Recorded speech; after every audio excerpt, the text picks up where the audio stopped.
Hey guys, how are you? My name is Valber, and today we're going to talk about the 4 processes of opening up a business. So we're going to talk about the very first process, which is registering your company. And the big question is, what are the requirements? And these can vary between you being a national and a foreigner. As a foreigner, you need your passport and it has to be notarized. So a copy of your passport notarized by the local notary office.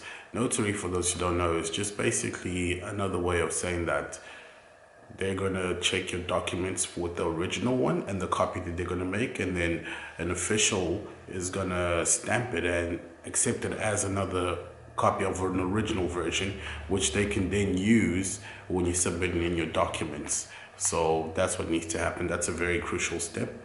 And if you're married, you also need your marriage certificate, depending on whether you're going to actually open up the company with your spouse in this case. And if that's the case, then you also have to have an official translator, which then takes that marriage certificate, translates it into Portuguese, and then they also re-notarize that translation to mark it as an official legal document that then has to join the entire process. So those are the two important things that you need to know. And if you can have that ready, your consultant will always know where to go with it.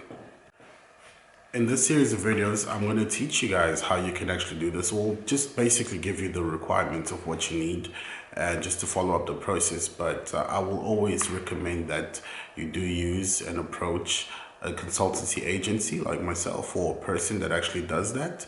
There's a lot of us out there. If you just do a bit of search, or if you know someone that can refer you to, that's great. But yeah, if you want to go on by yourself, I hope this really helps. But as a consultant, I urge you that you should generally always seek professional help, because this process does get complicated along the way. It takes some time. And I mean, if you don't really know your way around the system, these guys will always get a bribe from you some way, somehow, or something might go wrong.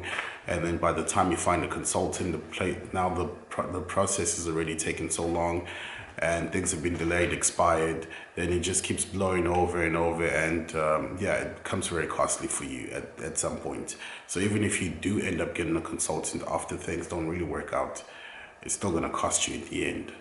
And you rather just want to get it done straight up one time, and where you don't actually really have to stress about things. So allow us to take the headache off of you. One of the things I'd like to note and mention is that the average registration process time can be anywhere between 3 weeks, a month, almost 2.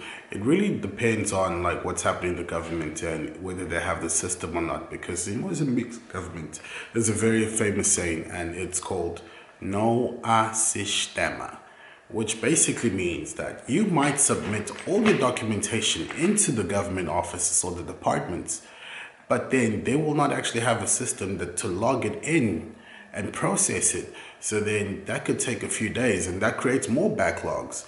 And on top of that, when the system is back, there are other people that, you know, might be a bit corrupt or like just go underneath the table and might actually pay these guys to put their company names first. So what does that mean for you? It means that your project might not just come out on time and take a bit more time. So now that we have the basics out the way in terms of what you need for documentation, this is what you need to do to actually start implementing the company registration process. You need to provide 3 company names, now in the order that you would actually like. So let's say if you want to call your company Alphabet, and then the other one Beta and one Cloud, something like that. You know, so instead of writing down the names as Cloud, Beta, Alphabet, or vice versa, you really want to write it down as in the chronological order which you favorite the most. And the reason we do this is because when you actually first register the name of the company, they have to check on the system whether this name already exists, or if it's close to a company that already exists, in which case your registration will be denied. Therefore, they will go on to the next name. Now, if you don't write 3 names, they'll just come back and tell you that, listen, we could not register your company. Then you have to pay again to re-register your name. Whereas when you already provide the 3 names, they will tell you straight up, okay, listen, the first one failed, then went with the second one, which in this case would be Beta. Or not, they would go with the Cloud, which is the 3rd name.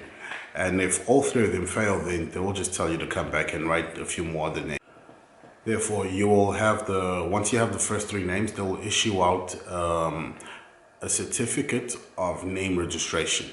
So once we actually have your company name registration, we can then move on to doing your statutes, which goes into the government. Now, your statute is actually your legal contract with the government and your duties and responsibilities. So whatever the company's activities are, it will be stated over there. Your labor laws, the shareholders, every single detail about your company will be stated there. And I want you to pay attention to your statutes because it's very important. Because after you do your statutes, we have a thing called Government Gazette that has to be paid. Now, this is a publication of your company statutes and its activities into the government system. As I said previously, that the statutes goes into the government system. So basically what the statutes does is they charge you per line to publicize this into the bulletin. Now, the reason why this is important is because the longer your company contract is, the more you're actually going to pay in terms of when you hand in that to be publicized. And you cannot actually open up a bank account in the country without actually having that done. So that is one of your biggest expenses, and on average it goes from anywhere between 20,000 plus 100,000, 40,000. It all really depends on whether you use a lawyer or you use a consultant. So now, most consultants might already have some sort of idea how to keep it short, keep it neat, and just get to the basics of it. But when you use a lawyer, it's a bit different, whereas they will put every single article that needs to be there. Even sometimes things that you don't really need to have in there, which are just basically general common rules, but they will just put it there anyways. And they will make yours longer, and once that becomes longer, then you just pay a bit more. So yeah, that really just depends on also the severity of your company. So if you open up a simple consultancy company, I'd advise you to just get a consultant, get this done. If you want to open up something that's more like into your oil and gas, construction, pharmacy, then I would definitely advise you to lawyer up on that, so where they can write down your statutes and yeah, make sure that you have all your angles covered. I mean, it just really depends on what you're actually doing and what you're going for. Now, once we have that out the way, we sign the statutes. So you sign the statutes, whether it's a unipersonal company, a limited, or a society, right? And that's all determined in your statutes. Once all the partners have signed and we figured out who the shares belong to, then the process then moves up to get your certidão de registro, which then means your certificate of registration. Now that officially marks that your company name is actually open and it's in the system. So once that is open and it's in the system, then we start to move up, and that will take about a week's time tops. So it can be about 2 to 3 days for you to get that. And once you receive that, we can then start your process of going into your NUT. So now your NUT, at this point, if you're a foreigner, will still have to treat a personal NUT for you, which is in a different department. Your NUT is basically your INS, is basically your social security number. So there's two of them. There's one for the company and there's one for you. So there could be your business NUT that needs to be registered, and then there could be a personal NUT for you as a foreigner. And all we just need is, well, basically we already have all the documentations notarized. We'll just take that, we go to the finance department and we sort that out with them.